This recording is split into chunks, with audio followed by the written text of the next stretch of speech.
Nëse duhet të protestohet para selisë së BDI-s. Kështu deklaroi sot bashkëkryetari i Vlenit Izet Megjiti për protestën e së premtes në Tetov të organizuar nga BDI-a pas vendimit të gjykatës kushtetuese për ndërrimin e emrave të rrugëve në qytetin e Tetovës. Megjiti bëri një paralelizëm mes Shkupit dhe Tetovës, duke thënë se puna gjysmake e këtyre ka bërë që sot të krijohen këto probleme, sepse siç tha, e njëjta nuk ka ndodhur në Shkup, pasi emrat janë ndryshuar konform ligjit. Ndërmjet Tetovës dhe Shkupit, jo vetëm Çahirit, se këtu vendimet kanë qenë finale, janë bërë pas ligjit, pas validiterit dhe ka pas vendim qeverie.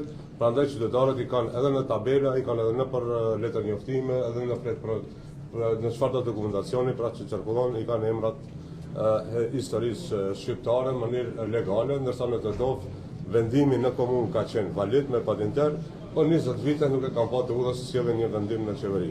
Kështu që nëse duhet të protestohet para selisë së BDI-s.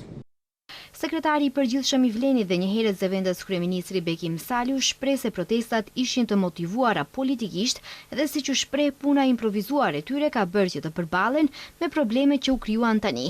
Saliu shpreh se vendimi për ndryshimin e rrugëve në qytetin e Tetovës në vitin 2007 është sjellë vetëm nga ana e këshilltarëve. Dhe në atë procedurë nuk është respektuar ligji, i cili thotë se për ndryshimin e atyre emrave duhet miratim nga qeveria.